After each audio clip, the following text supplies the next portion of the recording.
প্রথমেই বলে দিচ্ছি, তো আমার গলার ভয়েসটা একটু ইগনোর করবে, আমার গলা বসে গেছে, ঠান্ডা লেগে গেছে। হাই ফ্রেন্ডস, কেমন আছো? আশা করি তুমি ভালো আছো।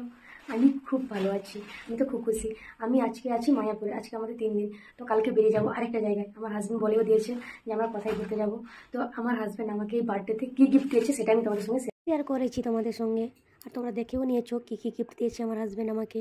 বলেছিল যে ঘোরাতে নিয়ে যাবে, অনেক দিন থেকে বলেছিল, আমি সেটা তোমাদের সঙ্গে শেয়ারও করেছিলাম। আমি তোমাদের ভিডিওতে বলেছিলাম যে একটা সারপ্রাইজ আছে, আমরা একটা জায়গায় আমরা কোথাও একটা যাবো এরকম বলেছিলাম, কিন্তু আমি ভাবতে পারিনি যে আমি একটা জায়গায় ঘুরতে যাব না, আমি দুটো জায়গায় ঘুরতে যাব।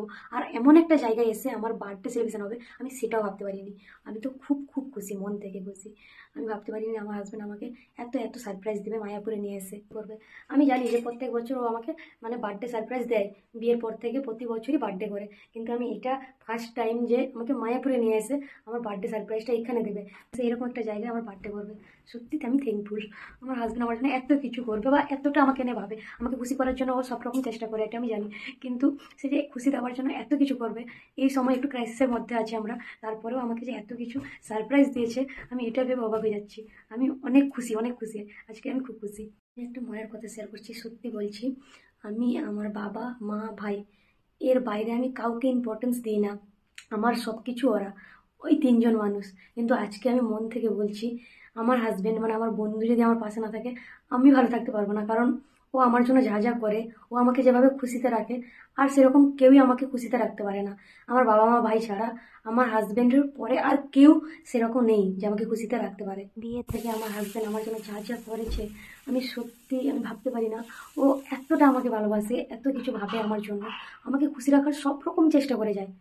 ও সব রকম চেষ্টা করে আমাকে খুশি রাখার জন্য, যাতে আমি একটু হাসি খুশিতে থাকি, একটু ফ্রি থাকি, একটু মাইন্ড ফ্রেশ থাকে আমার। মানে ও সব রকম চেষ্টা করে আমার হাসি খুশি রাখার জন্য। আমি সত্যি ভাবতে পারি না এরকম একটা বন্ধুকে আমি পাশে পাবো। সত্যি আমার বেস্ট ফ্রেন্ড আমার হাজবেন্ড। অনেক থ্যাঙ্কফুল যে এরকম একটা হাজবেন্ডকে আমার পাশে পাওয়ার জন্য, একটা বন্ধুকে আমি পাশে পেয়েছি, যে আমাকে বোঝে, যে আমার না বলা কথাগুলো বুঝতে পারে, আমাকে খুশি রাখার জন্য সব কিছু করে। আমি সত্যি থ্যাঙ্কফুল। আমি আজকে অনেক খুশি যে আমার হাজবেন্ড আমাকে এত কিছু সারপ্রাইজ দেবে, আমি ভাবতে পারিনি। আমি ভেবেছিলাম হয়তো মায়াপুরে এসেছি, এটাই এনাফ, কিন্তু এর পরে এই যে বার্থডে, এত সোনার গিফট, আরেকটা জায়গায় ঘোরাতে নিয়ে যাওয়া, সব কিছু মিলে আমি অবাক হয়ে গেছি, জাস্ট অবাক। খুশি। আমার এতবার বার্থডে হয়েছে, আমি সেভাবে এতটা খুশি হইনি আজকে যেভাবে খুশি হয়েছি। আমি সত্যি খুব খুশি। আর thank you, thank you, thank you অনেক আমার হাজব্যান্ডকে। কারণ আমার হাজব্যান্ড আমার জন্য যা যা করে গেছে বিয়ের পর থেকে, আমাকে হাসি খুশিতে রাখার জন্য, আমাকে ভালো রাখার জন্য, আমার মাইন্ড ফ্রেশ রাখার জন্য, ও যা যা কিছু করেছে, আমি ওর জন্য এক ফোঁটা কিছু করিনি। ওর জন্য আমি এতটা ভাবি না, ও আমার জন্য যতটা ভাবি ততটা আমাকে ভালোবাসে। সত্যি আমি, আমাকে কেমন লাগছে কমেন্ট করে জানাতে ভুলবেন না। আজকে আমার বার্থডেতে আমি এরকম সেজেছি, আমি আজকে নিজে সেজেছি। আমার বার্থডে বা অ্যানিভার্সারিতে আমি নিজে সাজতে পারি না, তো আমি সেভাবে সাজতেও পারি না। তো তার জন্য পার্লারে যাই বা অন্য কারো কাছ থেকে আমি সেজে নিই। তো আজ ফার্স্ট টাইম আমার বার্থডেতে আমি নিজে সেজেছি। আমার হাজব্যান্ড আমাকে অ্যাকচুয়ালি হেল্প করেছে, আর প্রত্যেকবার ও রুম সাজায়, তো তার জন্য টাইম হতো না আমাকে সাজাতে। এবার আমরা ঘুরতে এসেছি, রুম সেভাবে সাজাতে পারিনি, টাইম হয়নি, তাই সাজাতে একটু আমাকে হেল্প করেছে আমার হাজব্যান্ড, শাড়ি পরতে বা জুয়েলারি পরতে সব কিছু। আর আমার এই শাড়িটা কেমন হয়েছে অবশ্যই কমেন্ট করে জানাবেন। আমার আজকে শাড়ি জুয়েলারি সব কিছু আমার হাজব্যান্ড সব কিছু ঠিক করে দিয়েছে। আমি কোনটা পরবো, কীভাবে সাজবো, সবটা ওর পছন্দের মতো।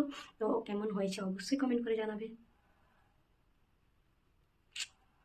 কালকে চলে যাব আরেকটা জায়গায় ঘুরতে, তো কালকে লাস্ট আমাদের মায়াপুর। একটা ছোট গোলাপ পেয়েছে, এই যে ছোট গোলাপ, এটা তো দেওয়া যাবে না, ও প্রত্যেক বছর আমাকে ফুল দেয়। তো ফুল পাইনি বলে এরকম ছোট গোলাপ পেয়েছে, তাই নিয়ে এসেছিলো, আমি মাথায় লাগিয়ে নিয়েছি। আর এই যে মালা, মালা নিয়ে এসেছিলো, এই মালা নিয়ে আমি কি করব, তার জন্য আর মালাটা লাগাইনি। মাথায় হবে না, আমার শর্ট চুল তো। তো এখানে ফুল পাওয়া যায় না। তোমরা যদি কেউ মায়াপুরে এসে তো বার্থডে সেলিব্রেশন করতে চাও, তাহলে অবশ্যই করো না, কারণ এখানে তোমার কেক বা ফুল এসব কিছুই পাবে না। আমি সত্যি মানে অবাক হয়ে যাচ্ছি যে এরকম একটা জায়গায় এসে আমরা একটা কেক পাচ্ছি না, ফুল পাচ্ছি না। ফুল নেই, দেখো ছোট্ট ছোট গোলাপ ফুলও এনেছিল, আমি মাথায় লাগিয়েছি। না, ফুলটা তোমাদেরকে আমি দেখাচ্ছি কতটা ছোট। এই যে এইটুকু একটা ছোট ফুল, তো এই ফুল আর কিভাবে আমাকে দেবে, তার জন্য ও এনে রেখেছিল। লাস্টে আমি মাথায় লাগিয়ে কয়েকটা ছবি তুলবো বলে লাগিয়েছি। তো এত ছোট ছোট ফুল, আর ফুল আমার ভালোই লাগে। আর ফুলটা ও কিন্তু মাথায় রেখেছে আমাকে ফুল দেওয়ার জন্য, ও ফুলের দোকানে গেছে কিন্তু ফুল পাইনি, কি আর করা যায়। তো কিছু করার নেই, তো যেটুকু পেয়েছি সেইটুকুতে লাগিয়ে দিয়েছি। কাজ হয়ে গেছে, কোনো অসুবিধা নেই। তো তোমরা যখন বার্থডে করবে তখন এখানে তো করতে পারবে না, আর যদি করো কোনো সময় তাহলে আগে থেকে ব্যবস্থা করবে। সম্ভব হয় না এই মায়াপুরে এসে ভালো কেক বা ফুল এইসব কিছু পাওয়া যায় না। আমি এখানে আশেপাশে মানে মানুষকে জিজ্ঞাসা করেছি, কেউ বলতে পারেনি যে এখানে পাওয়া যায় এরকম কিছু, আগে থেকে অর্ডার দিতে হয়। এই যে ফুলটা দেখে নাও, কতটা ছোট্ট, মানে ধরার মতনই কিছু নেই, এতটা ছোট্ট। তো আর কি করা যাবে, তার জন্য মাথায় লাগিয়ে নিয়েছি। আর তাছাড়া আমরা কালকে চলে যাচ্ছি, কালকে আরও সারপ্রাইজ আছে। কালকে তো আরও সারপ্রাইজ আছে, কালকে আবারও আমার মানে কালকে 18 তারিখ, কালকে আবার কেক আসবে, আমি এটা নিশ্চিত। কারণ ও প্রতি বছর এরকমই করে, রাত 12টার সময় একটা কেক কাটিং করে, তারপর 18 তারিখ আমার বার্থডে আবার একটা সেলিব্রেশন করে, ছোটোখাটো যাই হোক করে। তো কালকে আবার সারপ্রাইজ আসবে, এরপরে আরও সারপ্রাইজ আসবে, শুধু ওয়েট করে। আর আমার ভিডিওগুলো দেখতে থাকো, দিলে তোমরা বুঝতে পারবে কতটা সারপ্রাইজ আমার হাজব্যান্ড আমাকে দেয়, আমাকে ভালো রাখার জন্য অন্তত। সব কিছু করে, সব কিছু করে আমাকে ভালো রাখার জন্য, সবটা করে আমাকে খুশিতে রাখার জন্য, ভালো রাখার জন্য, আমার মুখে হাসি রাখার জন্য।